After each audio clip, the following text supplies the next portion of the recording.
Colleagues, hello from around the world. It's Irvin Studin in Toronto, president of the Institute for 21st Century Questions and editor-in-chief and publisher of Global Brief magazine.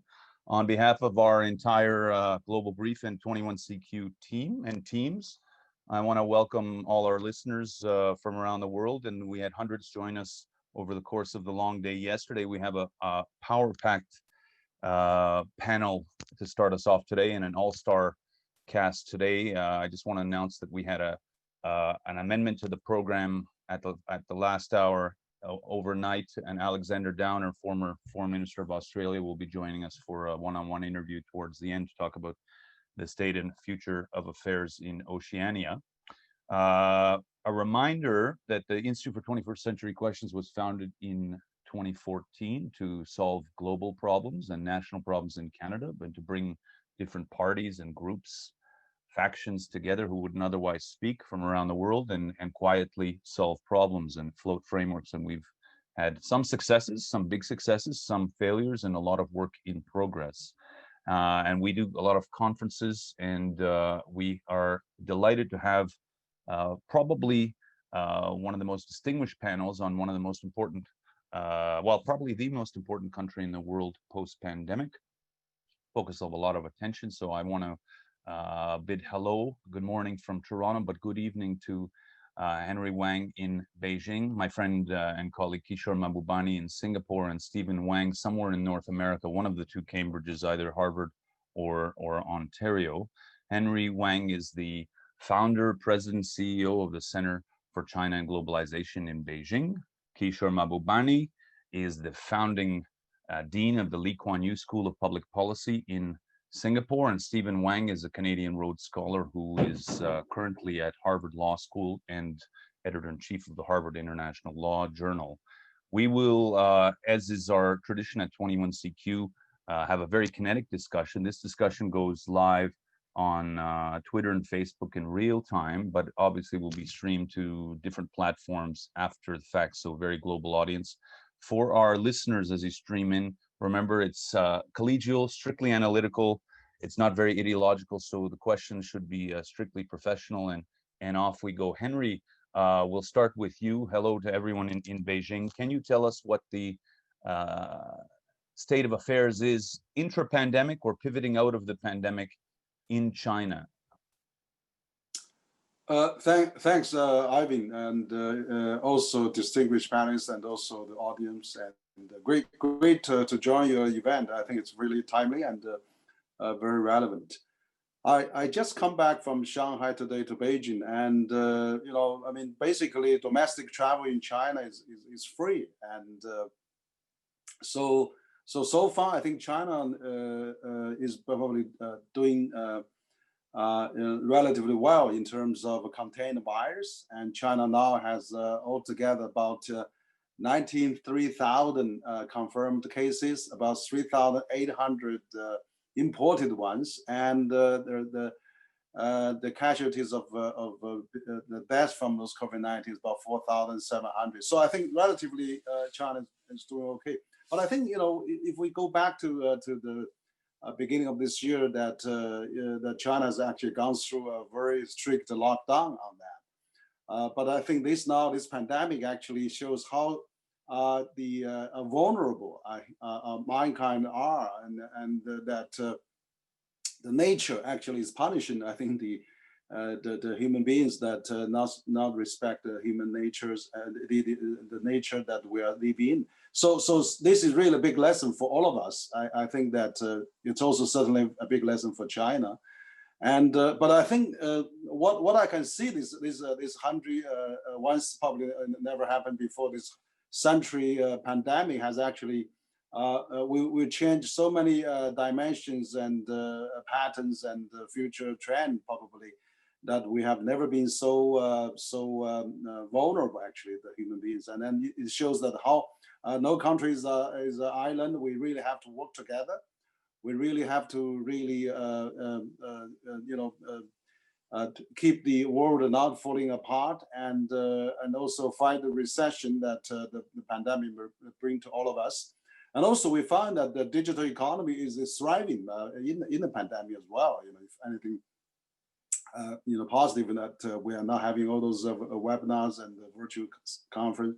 China actually, digital economies accounts about 36% of the total GDP of China, and it counts about half of that in Beijing, Shanghai, Guangzhou, and Shenzhen. So I think that is really positive news as well. But in general, I think that I think the way to get out of this is that China has to work with the rest of the world in terms of the vaccine development. We probably should have a vaccine summit of some kind, and with all the major manufacturing countries of the vaccine countries, and we should really the WHO should be strengthened, and the global fighting pandemic efforts should be upheld as well. I think President-elect Biden has showed some positive attitude towards the climate change and the global health system, and the President Xi has actually congratulated President-elect Biden as well.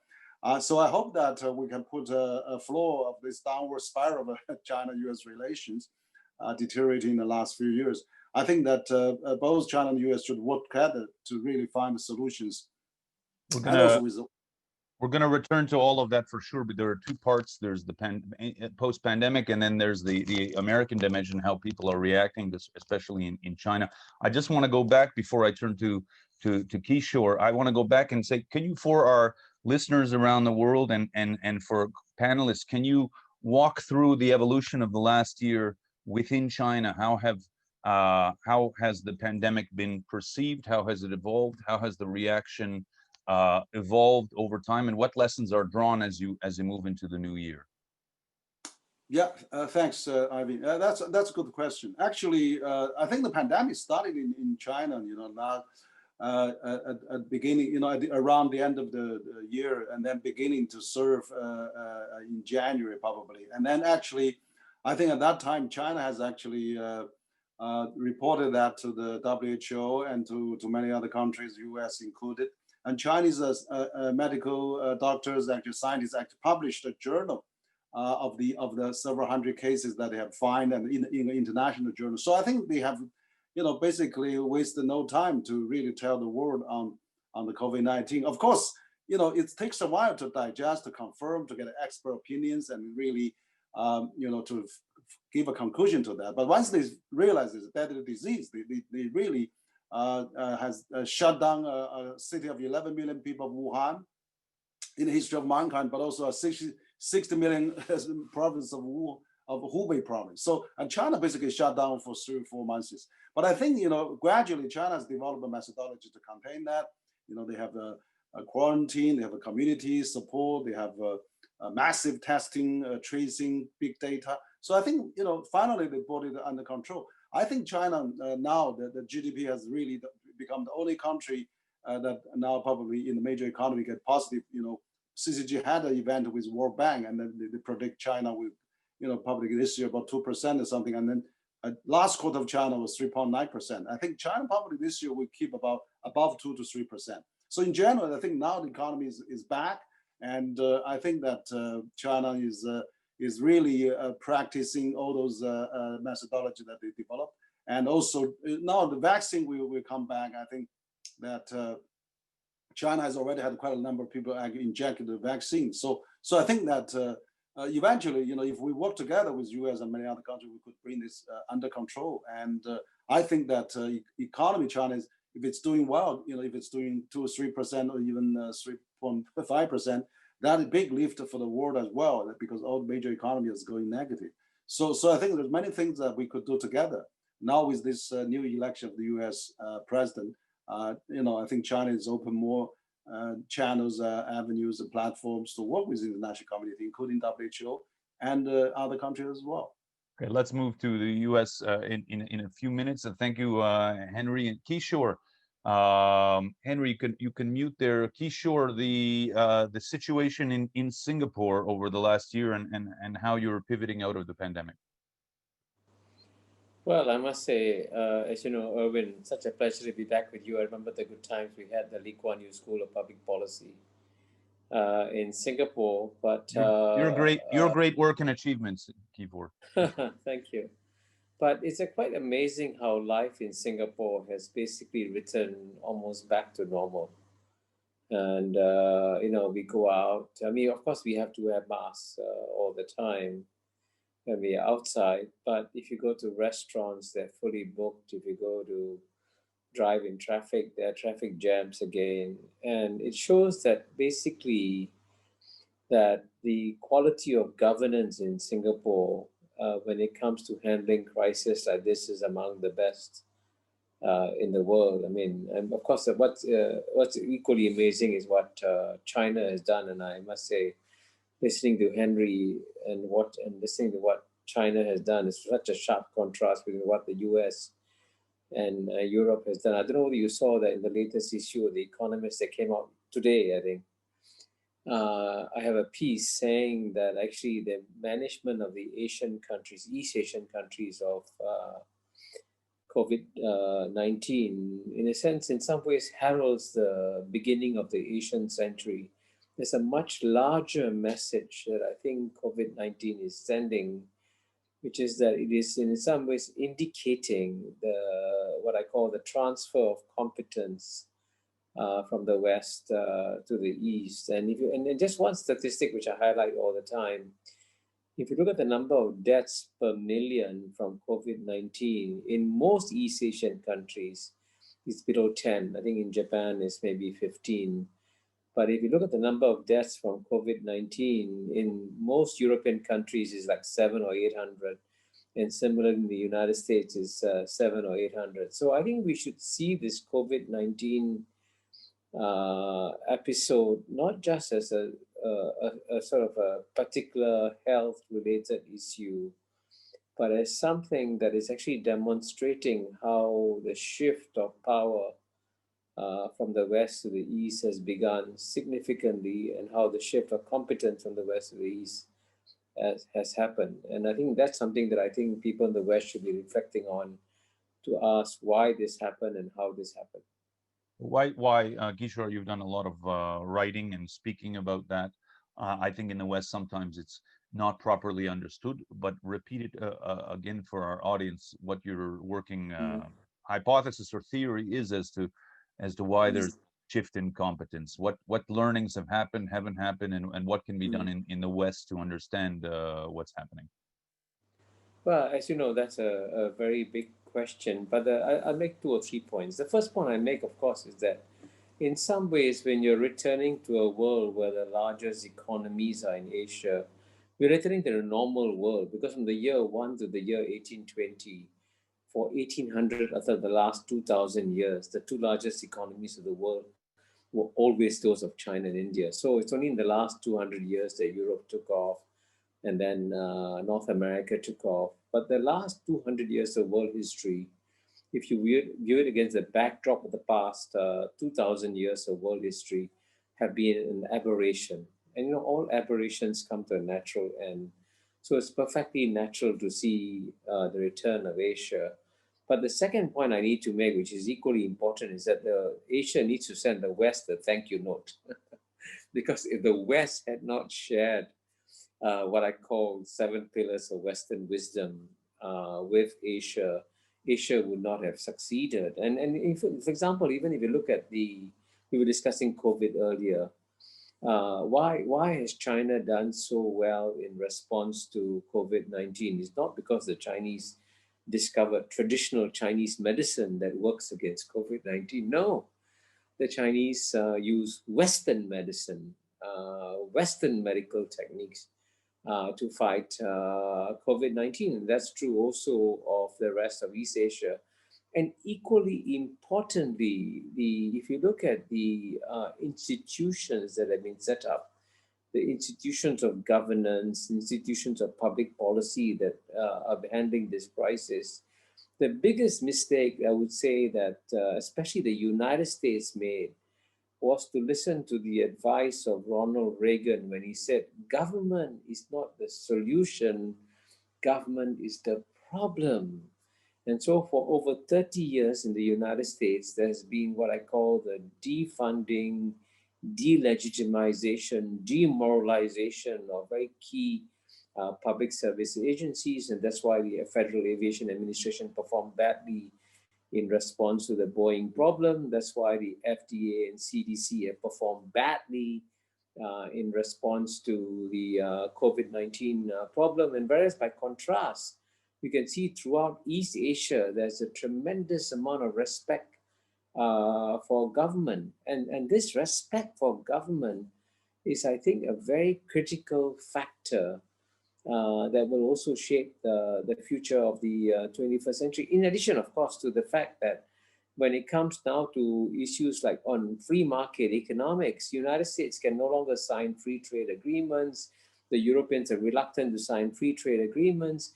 But the real game changer, the largest free trade agreement in recent times, the Regional Comprehensive Economic Partnership, was just signed a week ago in East Asia. And there are fundamental historical changes taking place in the world, which by the way, I also document in my book, Has China Won, which is actually frankly relevant for a Canadian audience too, because it's important for the Canadian audience to understand that the world that they had got used to in the 19th and 20th centuries is unfortunately disappearing, and a new world is appearing in which China will become the number one power. And it's good to sort of understand what implications are for countries like Canada. So Kishore, just a quick note before we turn to our colleague Steven, who will speak to those two solitudes, the West and the China, intellectually and practical terms. Kishore, if I may turn the lessons on their head, is there anything that remains in your comprehension of what's happening in the world to be learned by China and Asia from the West? What remains, what's still not understood, and what methods can still be applied to improve the situation in East Asia? Well, I would say the wisest thing that China could do in the 21st century when it becomes the number one power is to not dismantle the wonderful framework of multilateral institutions that were created by the West at the end of World War II. And I always say that the United States and Europe gifted the world a wonderful set of institutions based around the United Nations. As you know, I was ambassador to the UN for over 10 years, and I love the United Nations, and I know that Canada also loves the United Nations. But as you also know, that the United States has been progressively, at the same time, defunding and weakening the family of United Nations institutions. And as the editor of The Lancet, Richard Horton, said, it was a crime against humanity when the United States withdrew from the World Health Organization at the height of the COVID-19 pandemic, because it endangered the poor countries who relied on the World Health Organization. So I would say the one thing that Asians should try to do is to preserve the UN family of institutions. And frankly, as of now, what's remarkable is that China is very keen to do that and to preserve it. In fact, the Chinese are now heading 4 UN institutions. And by contrast, it is the United States that is withdrawing from this multilateral institutions. But I just want to mention very quickly that everyone should read a speech that Bill Clinton gave in Yale in 2003, where he said, if the United States is going to be number one forever, then it can keep on doing whatever it wants to do. But if the United States can conceive of a world where it's no longer number one, then it's in the United States' interest to strengthen multilateral institutions. So my big hope with Joe Biden is that he will go back and try to, in a sense, revitalize all the multilateral institutions that were created by the United States and created by Europe. See that these are Western institutions. And so the West should be strengthening them rather than undermining them at this time. And we're going to return to that in earnest. Thank you, Kishore. Steven, you spent a lot of time all over China working in various capacities, and now in the United States and Canada. You see both solitudes, as it were. What can both sides learn from each other in the context of pandemic management and as we pivot out? Thanks so much for having me, Irvin, and it's a great pleasure to be here with Professor Wang and Professor Mahbubani as well. And hopefully I can bring also a perspective of this younger generation here, being here at Harvard Law School, and in addition to the International Law Journal, also running the China Law Association. I think one of the big sort of my observation is this contradiction or discrepancy we're seeing between kind of sort of the incredible domestic support of large majority of the Chinese public opinion for the government's handling of COVID, as Professor Wang mentioned, on the one hand. On the other hand, the international sort of backlash of sort of China and the narrative and the soft power challenges is created.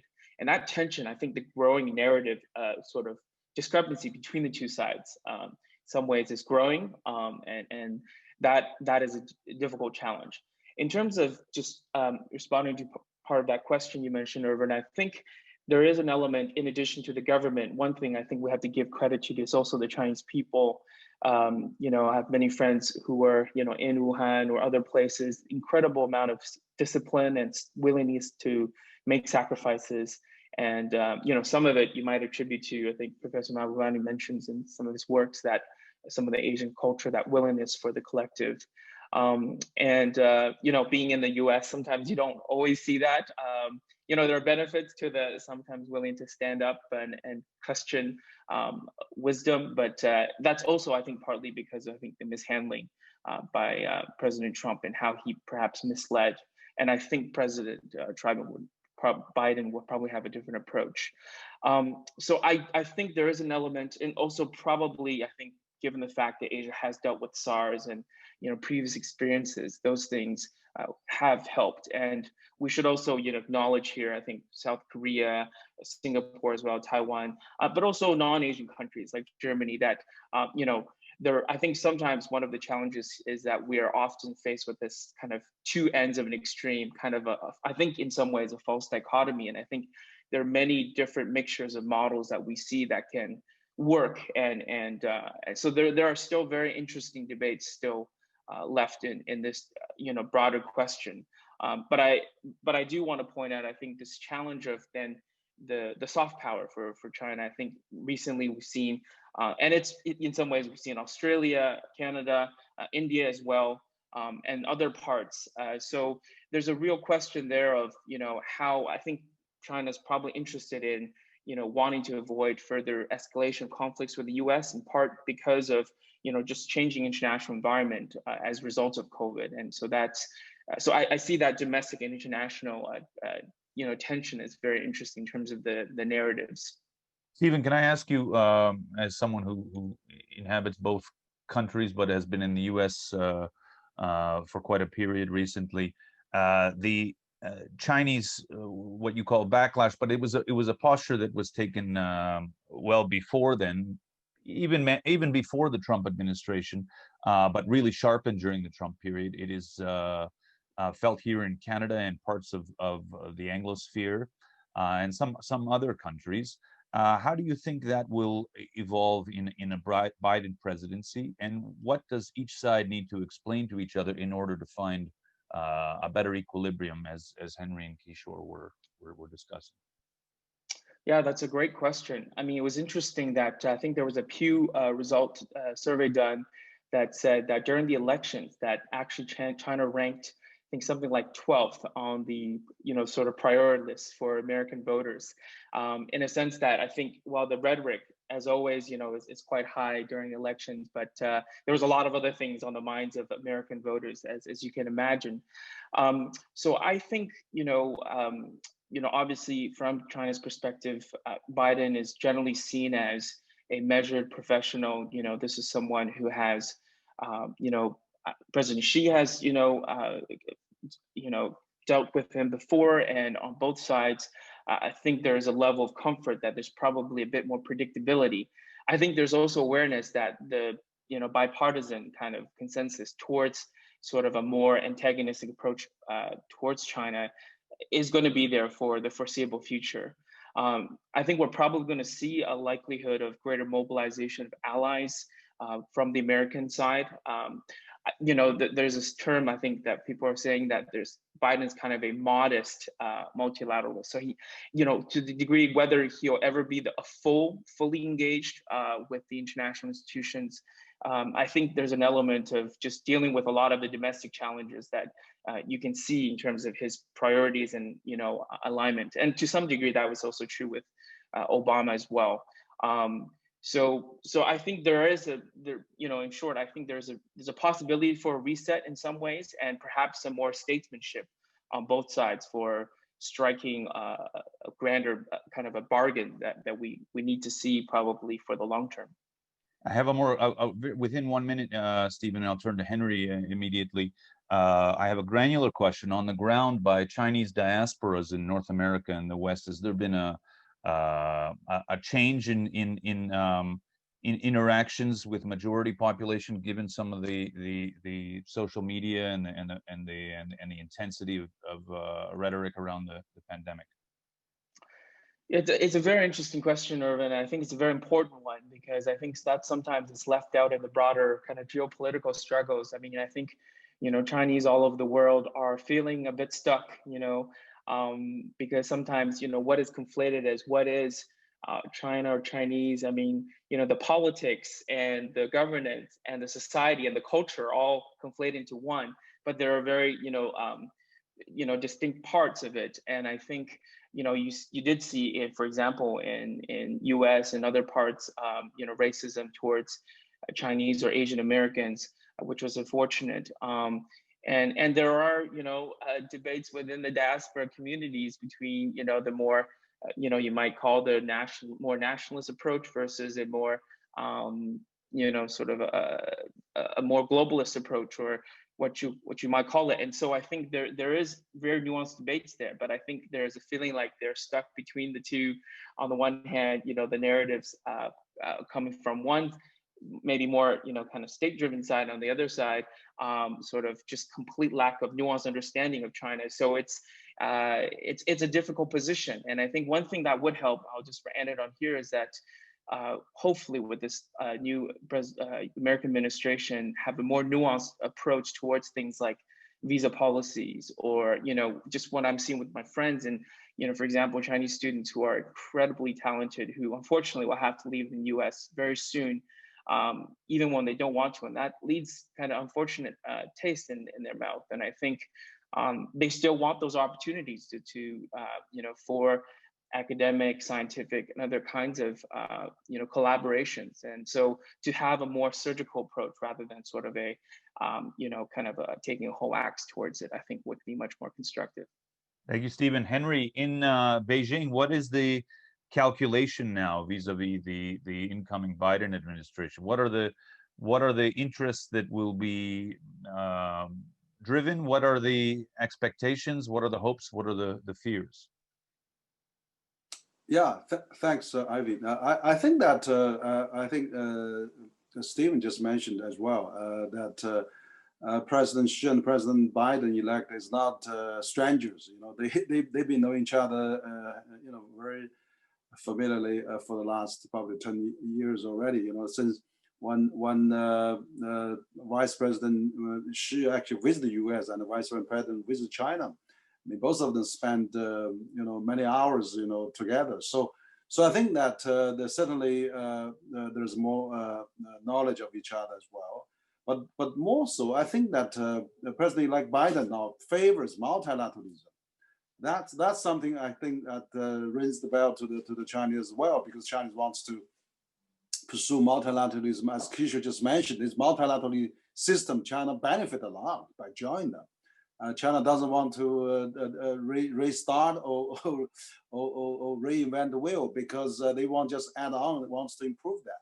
So I think there are several things that China and U.S. can work together. First, I think is this climate change, which is great, and President Biden has put that into a top priority and said that he will return to Paris Accord on day one. And President Xi actually just said at UN summit that China is going to be carbon neutral by 2060, which is a very hard objective. The countdown time is starting, and China has to do a lot of things to meet that objective. So I think President Xi is really sending some positive signal to President Biden elect on those climate change. So it means China wants to work on it.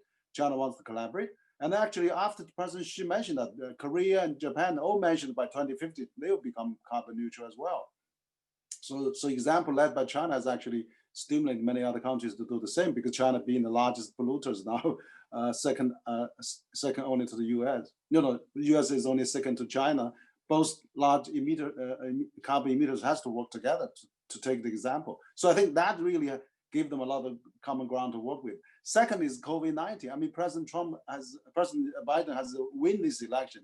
One of the big factors was this COVID-19 fighting that President-elect Biden wants to do. So that's really also gave a lot of things to work. And also President Biden wants to return to WHO and want to work with the international community on COVID-19 fighting as well. So President Xi actually is also, I mean, he reiterated that China wants to, working with the rest of the country. China has committed $2 billion US dollars on developing countries on COVID-19 fighting as well. So I think again, on that, how to globally fighting this together, how to work on the COVAX and the vaccine stuff. US maybe want to join the COVAX and the president-elect Biden. So there's many things that they can have a vax summit. China and US and China can call a vax summit and also work with multinational on that. And then thirdly, I think that President Xi actually sent a lot of good signals. China just, as Kishore mentioned, we have formed with ASEAN now, initiated by ASEAN, the largest free trade agreement. But after that, China actually said, President Xi said that China wants to join TPP, which is designed and shaped by the US, actually Obama-Biden administration, where it has much higher standards, in terms of data flow, environment, IPR issue, SOE reform, and union standards, everything. So it's much higher standard, and then China is really looking forward to work on that. So I think that sent another signal of China wants to engage, wants to talk with US, and also I think this is also a reboot of the globalization. In some cases, multilateralism is still very much alive. So I think that kind of things maybe US and China can work together. Plus, there's the Iran issues, there's nuclear proliferation, there's also North Korea issues. So many areas that US and China can work together. So I would say that China views President-elect Biden probably positively because he favors multilateral, and also he comes from a more established. There'll be more think tanks. There'll be more experts involved. So be more kind of a U.S. Traditional more governance style that we've been seeing in the past. But I think definitely we cannot go back to the past. There's a bipartisan consensus on China. There's a lot of things needs China and the U.S. needs to work together. But on the whole, I think we can put a floor on those downward spiral between the U.S. and China, and then probably can avoid the everyday wake up with surprises that we've been experiencing in the last several years. Thank you, Henry. And we're for our listeners and also for panelists, please stay after. We have a big India panel. We have a Middle East panel later today, very topical in the news. Of course, from yesterday. To Kishore, building on what Henry said, if you were to advise Joe Biden or Xi in Beijing, what I'm going on your famous 3 points, which I always enjoyed. What would be your 3 points for each of them as they look to summit on any number of questions? Well, I think it's very easy for me to suggest advice to President Biden and President Xi, because I would just say read my book, Has China Won? Which has just come out a few months ago, as you know. But more seriously, my first message to Joe Biden is the United States faces a big strategic dilemma today between what I call primacy and people. And what do I mean by that? Should the primary goal of the US government be to preserve its primacy in the world order and therefore enhance its defense budget, spend more money in defense, or should it take care of the well-being of its people? And one of the saddest parts of my book, Has China Won, is that I document that the United States is the only major developed country where the average income of the bottom 50% has gone down over a 30-year period. And as two Princeton University economists, Case and Deaton, have documented, this has created a sea of despair among the white working classes. The sea of despair has led to, opioid addictions, higher suicide rates, lower life expectancy, higher infant mortality, all the signs of social dysfunctionality. So, and frankly, if Joe Biden wants to go down in history as one of the greatest American presidents, the best thing he can do is turn around the fortunes of the bottom 50% in America and focus on that, rather than to try and focus on winning the primacy of in the global order. And then, well, the second point I'd make is that to President Xi, I would say that in a sense, even though Joe Biden's hands will be tied in many ways, and I think even Henry indicated that in his remarks, there is a kind of bipartisan consensus against China and the American body politic, again, for reasons that I document in the book, because the structural forces driving this US-China geopolitical contest. But nonetheless, I think it'd be good for President Xi to, in a sense, let China take a step back and give Joe Biden some time and space to fix his country. Because, I mean, the United States is not leaving us, even leaving aside the question of the growing problems of the bottom 50%. The United States is a deeply, deeply polarized country. And of course, again, the one structural reason for that is that the United States has become a plutocracy, where all the increases in income are going to the top 1% and the bottom 50% not benefiting it from it. So the best thing that China could do is to give space for the United States to find time and rejuvenate itself. But my third and final point that I would make to both Joe Biden and Xi Jinping is that there are 1.4 billion people who live in China. There are 313 million people who live in United States of America. That still leaves 6 billion people in the world. And I would tell President Joe Biden and President Xi Jinping, why don't you listen to the remaining 6 billion people in the world, and what is it they want US and China to do? And it's very clear that the 6 billion people want the US and China to press the pause button on the US-China geopolitical contest and focus on the immediate challenges that we face. So immediate challenge number one is COVID-19, and COVID-19 has shown that we are all on the same boat and we have to try and take care of the boat. The stupidest thing is to argue about who started the fire on the boat. Let's put out the fire, which is let's put out COVID-19 first. So US and China should press the pause button. And the second thing is, of course, an equally important problem, which actually has been mentioned also by Henry earlier, which is that with our biggest challenge is the issue of global warming, and all the signs of global warming are very real. And the United States cannot solve global warming on its own. China cannot solve global warming on its own. US and China should therefore work together. And in the last paragraph of my book, I say that if the US and China keep fighting while global warming is happening, the rest of the world will see them like two tribes of apes fighting each other while the forest around them was burning. And we think that only the apes are stupid enough to do this, but actually we human beings are doing this, fighting while global warming is happening. So I would say these are the 3 points I would make to both President Joe Biden and President Xi Jinping. Kishore, well over 1 billion of the remaining 6 billion you mentioned live in India, and that's the subject of our next panel, including with many colleagues whom you would know. What would be your advice for the Indian leadership in response to the Biden administration and response to the China-American dynamic? Well, as you know, I'm ethnically Indian. And I've been on several Indian TV shows discussing what India could do. And I actually believe that India has a magnificent geopolitical opportunity today as the US-China geopolitical contest will accelerate, again, for structural reasons, as I explained in my book.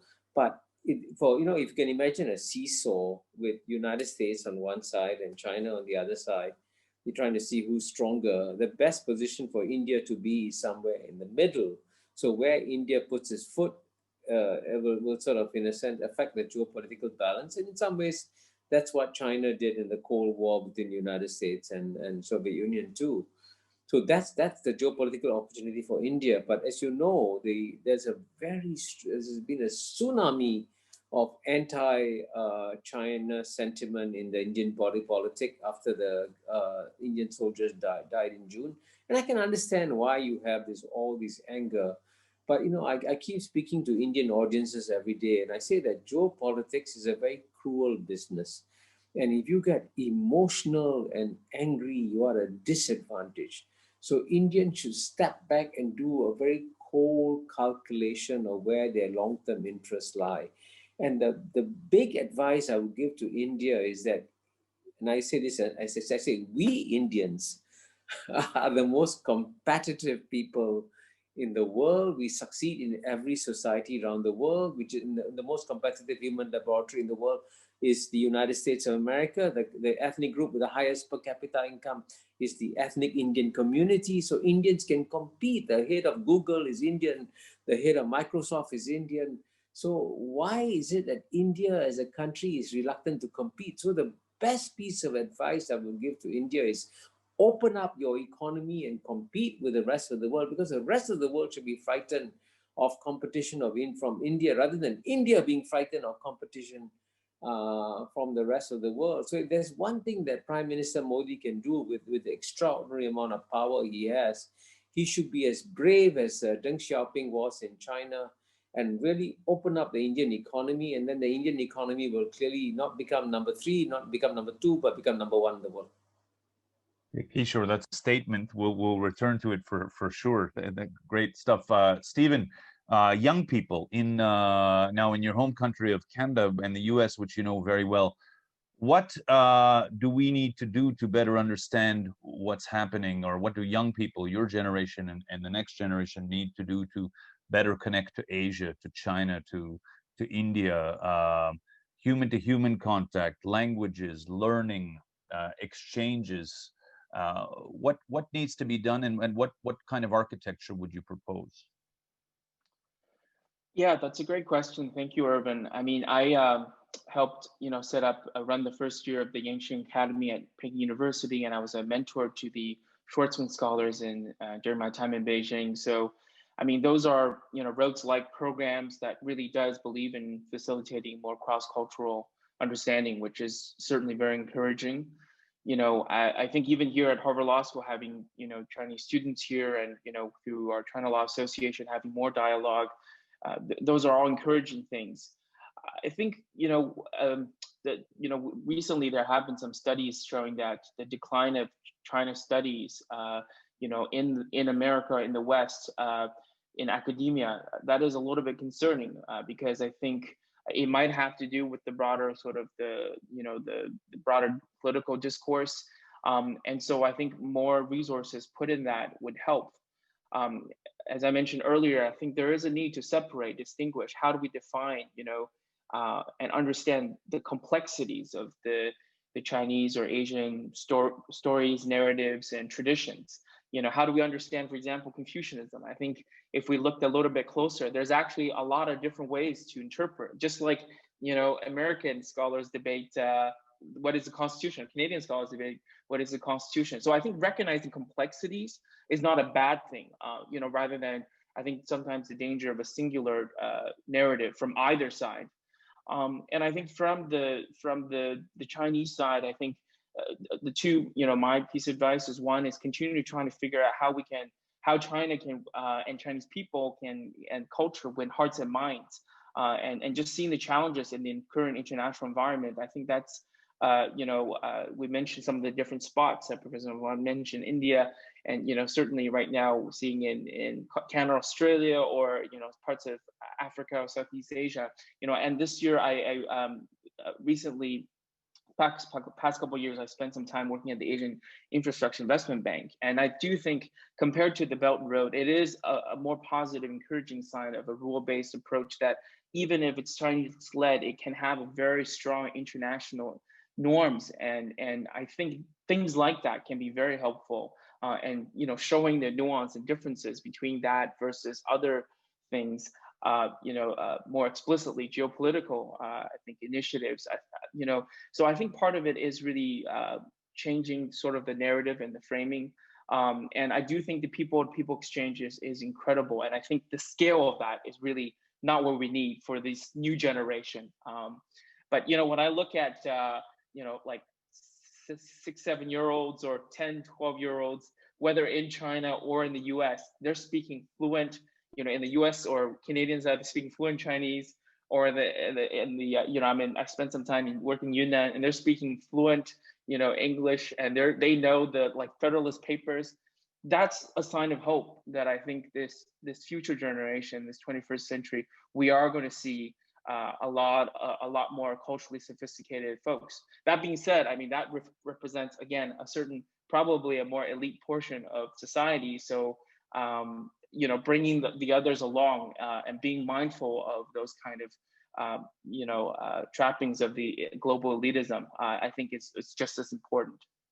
Okay, thank you, Stephen, and we'll return to some of those bridges with Kishore in a moment. But Henry, I have some pointed questions about internal dynamics in China, which would be of interest to our global audience and maybe the Chinese as well. First of all, in Canada alone, I have been on the public record, our institute, as highlighting that one of the tragedies, a side tragedy of COVID, is the effective expulsion of at least 100,000, maybe up to 200,000 Canadian kids, secondary and primary school alike, from real schooling. They're neither in physical school nor in virtual schools. They are not in any school for any foreseeable future, and there's not any auditing happening to reintegrate them. And this obviously multiplies in the several hundred millions around the world as a result of COVID. It's quite unthinkable in the early 21st century. What about in China? Over the COVID year, have there been any kids expelled from formal schooling by virtue of inability to access virtual schooling or some sort of other pathology that has meant that they're not being schooled right now, to your knowledge? Not really. Actually, the school is opened up in China, across China, and there could be one spot, maybe recently in Qingdao or Shanghai somewhere. Maybe the school, just in that particular neighborhood, maybe shut down temporarily. But throughout China, the school is all open. I mean, we had, even in May, one had Golden May holidays. There was 500 million people traveling around the country. I mean, all the universities are open, all the students are back. But also, again, one of the things we found, probably the only thing positively we can see is this digital, this online education, online communication, which is great, and we have such a great connections with the schools and also universities and high school and elementary school and things like that.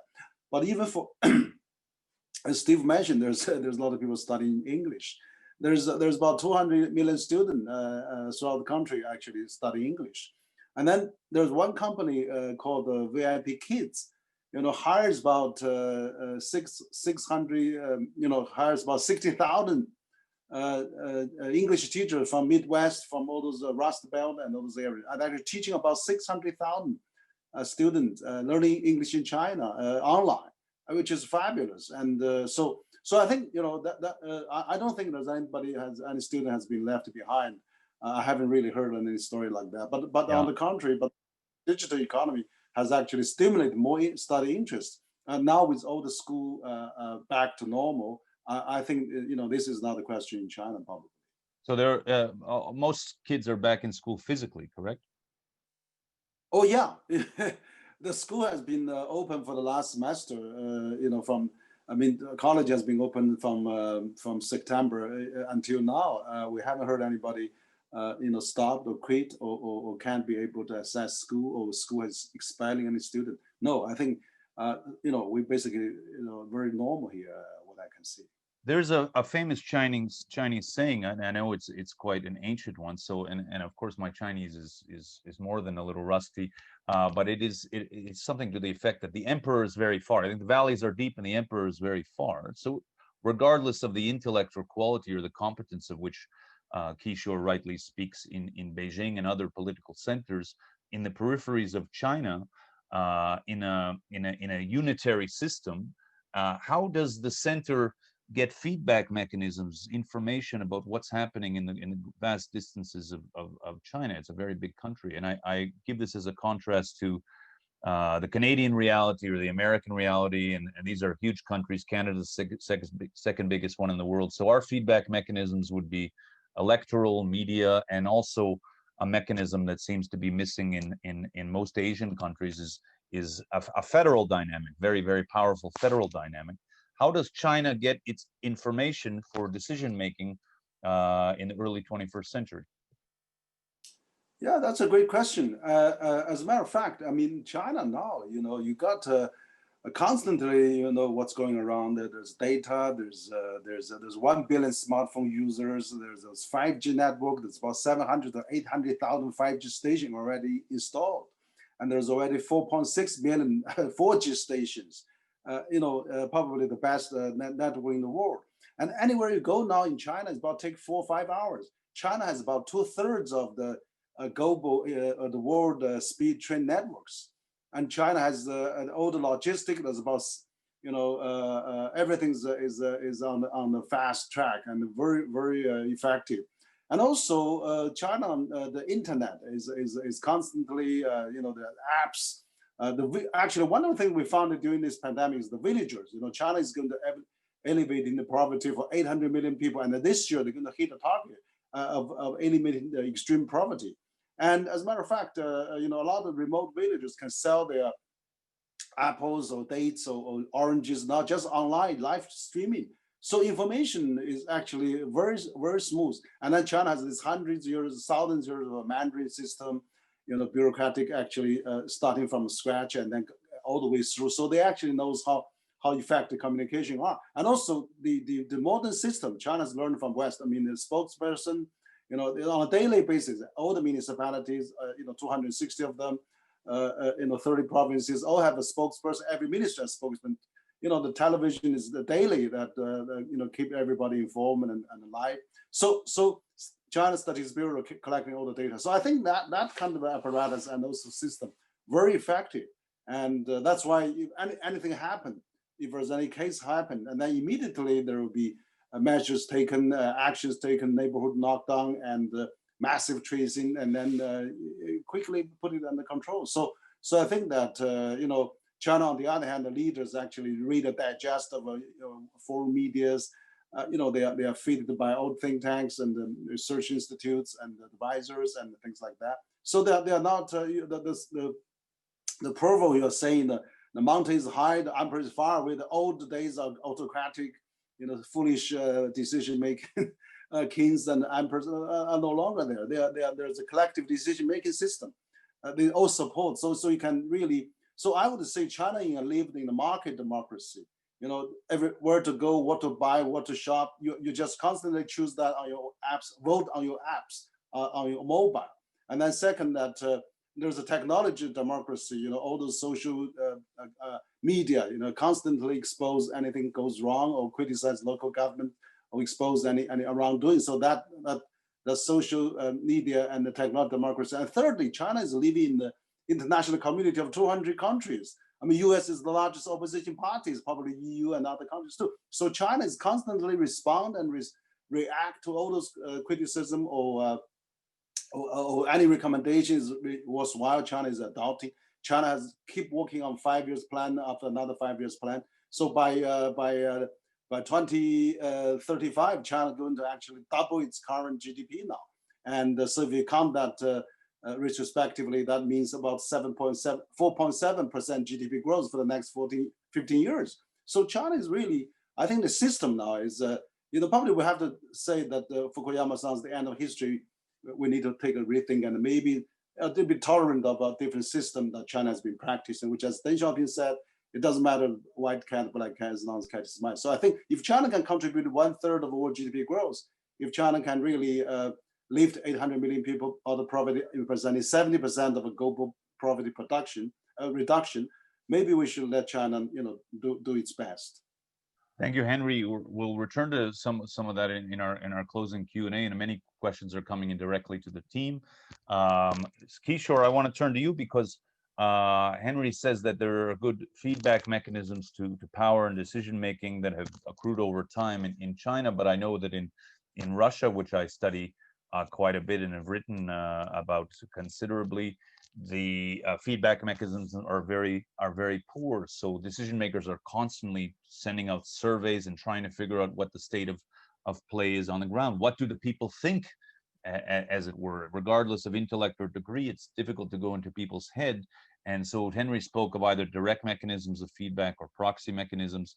Now you're thinking, your advice, you gave advice for Modi in India, and you gave advice for Biden. What would your advice be for the Russian leadership, and what would your advice be for leaders in other Asian countries, in Japan, Korea, and Southeast Asia, in reaction to China in a Biden context? Well, I mentioned earlier that the reason why the Asian countries have succeeded is because they learned what I call 7 pillars of Western wisdom, mastery of science and technology, free market economics, rule of law, culture of peace, and so on and so forth. So I would say in the case of Russia, and as you know, it's very sad how the relations between the West and Russia has really become so bad now. It's very sad. And I hope that Russia will see that countries, China, as you know, was so far behind Russia. I mean, when I went to Moscow in 1976 for the first time, that's gosh, I don't know how many years ago, 40 over years ago. It was a very tight, closed society, right? And what's interesting is that when you go to Beijing and Shanghai, and as you know, China is still run by the Chinese Communist Party, as the old Russia, old Soviet Union is run by the Soviet Communist Party. It's amazing how open and vibrant Chinese society is when you go there physically, when you go there. And the amount of entrepreneurship in China is quite remarkable. So I would say that Russia should make a very deep effort to ask itself, as you know, the Russians always believe the future lied with integration with the West, going back to Tolstoy, Dostoevsky, or whatever it is, Now I think they got to understand that the future lies in East Asia. And to some extent, of course, it's happening through the close collaboration between Russia and China. But Russia is a country with tremendous potential. And I would say getting more integrated with East Asia would enable the Russian economy to grow faster. Now, in the case of Japan and South Korea, I would say that Japan and South Korea, by the way, have already done the right thing by joining the regional comprehensive economic partnership. And that's really a game changer. And I'm sort of wondering whether or not Canada is thinking about joining the regional comprehensive economic partnership, because I think if Canada decided to do so, that would be a good thing.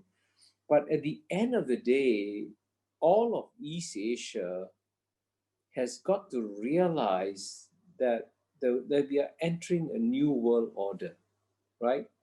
We used to have, in a sense, a unipolar world of American-dominated world after the end of the Cold War. I'm glad that Henry referred to the end of history moment. And I think one of the reasons why many Western countries are suffering nowadays is because they didn't understand that the end of history moment in 1990 coincided with the return of history moment where China and India decided to wake up. And when China and India decided to wake up after sleeping for 200 years, obviously it's going to change the world. And that's what has happened.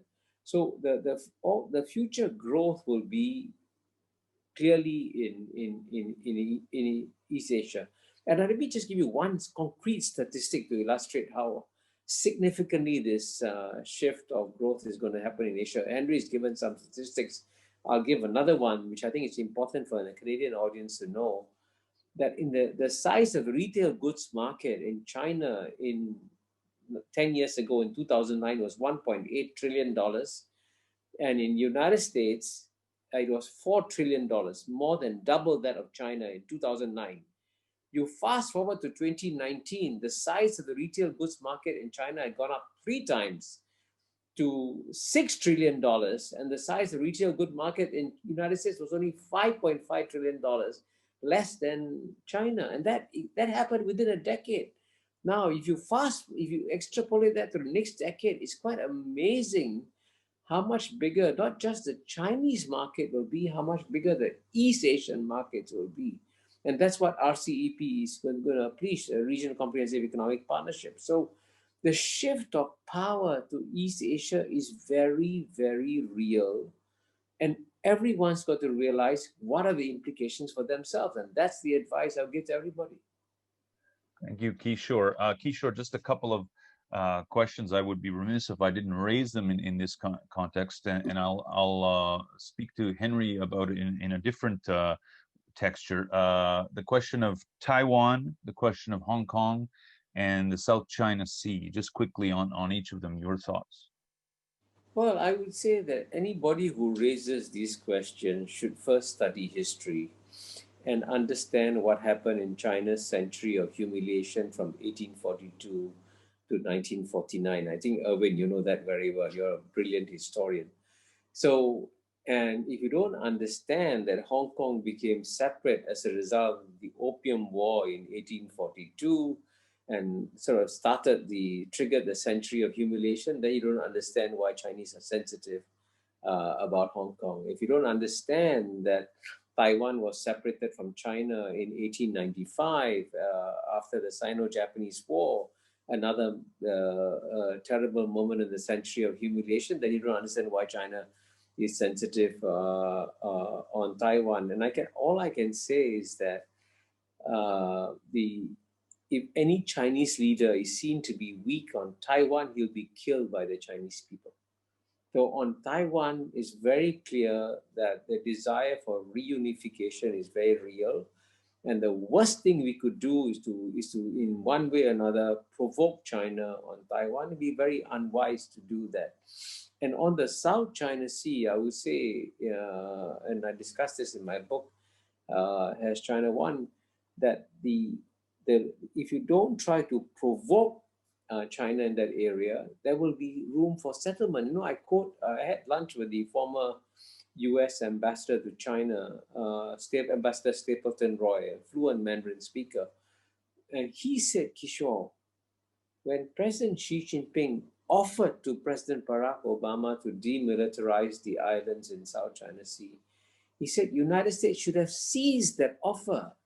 Unfortunately, United States rejected that offer and sent naval vessels into South China Sea. Now, this is something that nobody talks about, that actually there was an offer made by President Xi to President Barack Obama, which was rejected. And that's a bit unwise. So on all these issues, I would say, frankly, don't indulge in public posturing, use quiet diplomacy. And diplomacy has been around for 2,000 years. Let's use diplomacy to fix Taiwan, Hong Kong, and South China Sea. Thank you, Kishore. Henry, we have less than 10 minutes, so a pithy answer, and then I'll close with Steven and give Kishore a final word. Henry, there seems to be an impasse in Canada-China relations. I think it's too narrowly cast, but listeners will want to know what an exit is from the Manwanzhou dead end, as it were, and there are 2 Canadian former diplomats in prison in China. There's a Huawei question. There's a broader USMCA dimension to it that is understated, maybe underappreciated. What is your sense of a possible exit plan so that we can have a broader century between 2 major countries? Absolutely. No, I think you have raised a very timely question. I think that, probably this has never been the best time that President Biden comes up, and he may take a little different approach. But after all, Canada and China has been very friendly. I mean, Canada was one of the early G7 countries recognized China. Canada and China has such a long tradition. Many people stayed in Canada. I stayed in Canada for quite a few years too. And you know that Norman Bassoon is a household name in China. Everybody knows about that. So has a tremendous goodwill for Canadians in China. And so it's very unfortunate. It's such a heartening of this event happened. I mean, but that was under the U.S. Expedition request, which President Trump said there can be a bargaining chip if that helps the trade deal. So I think the motivation for doing that wasn't really correct in the first place. But also the procedure-wise, I think the airport detention, and also not telling Madame Meng what's going on, and there was a lot of procedure probably problem that needs to be addressed. But on the other hand, I don't think that Canada should maybe follow US that quickly because I think Prime Minister Pierre Trudeau in the old days, really has a very independent style. I'm sure that Justin Trudeau will probably do the same. So I hope that with this new U.S. election, with a lot of procedures going on, and also there's many 20-some Canadian senior ministers and many diplomats has already openly asked for the release of Madame Meng, and also hundreds of former diplomats probably did the same. I think there's also a big hope from China too, that this incident will be passed, and then let's start the new great relation, because Canada and China has such a great bonds and ties. There's about 3 million Chinese Canadians. There's lots of opportunity for Canada and China. So I don't see the reason why we let this incident continue to spoil such an excellent relationship. And also, I think with the USMSC and the NAFTA and things like that, I mean, Canada and China has probably can build up the free trade agreement, have the BIT agreement. There's nothing to lose. I mean, there's a huge benefit ahead. And also, Canada is such a moderate, such multicultural country, welcome by the Chinese very much, and everybody loves to go to visit Canada.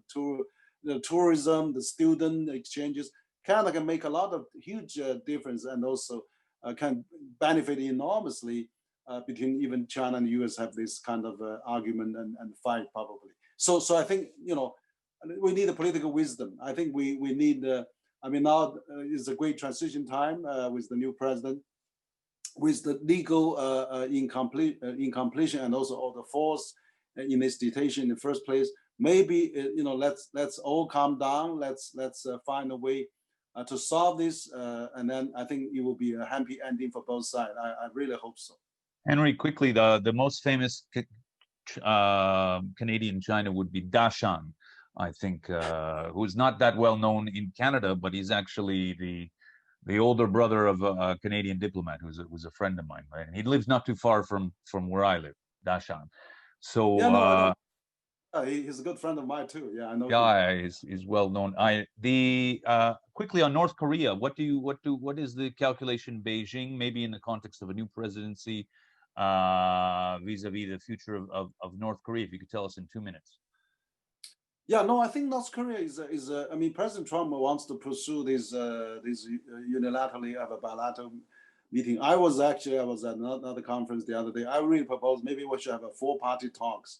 Maybe 2 Koreas and China and the US. We should get all the people vested in this peninsula. And China stand is really looking for a nuclear-free Korean peninsula, same as US.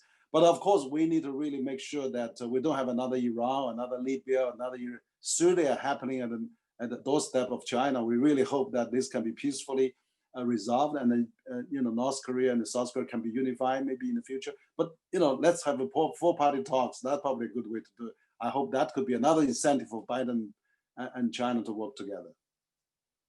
And Steven, I'm going to turn to you, and then Kishore. There's a question about I'll be direct with the question says the quote unquote behavior of China. So the rights question in China, how should it be understood in Canada, and how should Canada communicate to China, and what should the relationship be if you were advising both sides?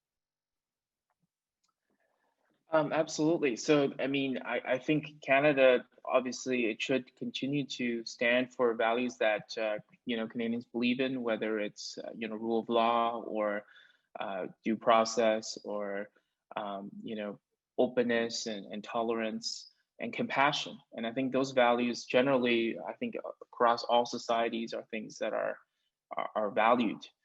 If I were to, advise, I think on the Chinese side, I think the question in some ways, if because China thinks really in the long term. So the question there, I think President Xi is going to be around for, it seems like for a foreseeable future. So I'm sometimes curious what the, one day when President Xi, decides to retire, or what that, post President Xi world looks like. And because sometimes there is a challenge of power vacuums and the leadership succession. So the sustainability of that and how to deal with that. And the other is, I think, is ideology. If China wants to win hearts and mind, obviously, communism and socialism aren't as popular now, and even arguably officials don't really necessarily buy into it. It's much more pragmatic. So what is the governing sort of ideology, both for China and for the world? And I think more broadly speaking, both sides, I think, will need to manage expectations of their own people. I think it's easy. I think Professor Mahbubani mentioned, it's easy because there's so much demand and pressure from the extreme ends, in the US or from, in China. I think great leaders, that's what they're there to do, is to temper expectations, to educate, to show nuance, and to show humility. And I think that's needed at this time from both sides, from all sides. And to recognize that nothing's inevitable. I think this moment in the US showed that even democracy, in some ways, in America is not inevitable. There's a lot work to be done there itself. And we need to be mindful of false dichotomies. And I think there is a lot to learn. And a lot of that comes, I think, down to the right kind of mentality and attitude. So you got to stand for what you believe in, but also mindful there's a lot to learn from each other, and be mindful of those cultures that we're part of. So Kishore, I'll end with you. Thank you, Stephen and Henry. Kishore, I'll end with you within a minute. Kind of a sharper question from a listener, I think, in Ottawa about rights and behavior on the Chinese side. How should what would your response be? Well, I would say that the era when 12% of the world's population who lived in the West could lecture and treat with condescension the rest of the world, that era has gone. And it'd be better for the West to understand that at a time when the rest of the world is actually performing much better than the West is, I would say stop this old attitude of lecturing the rest. And to give you a concrete example, it's shocking that when the United States became the first modern developed country to reintroduce torture, none of the Western governments criticized the United States for reintroducing torture, but they continue to criticize other countries for having torture. And that kind of double standards of the West on so many human rights issues has become so powerful and so clear that there is now, unfortunately, sadly, because I want to live in a world where we all support human rights. I want to live in a world where my nails are not pulled out.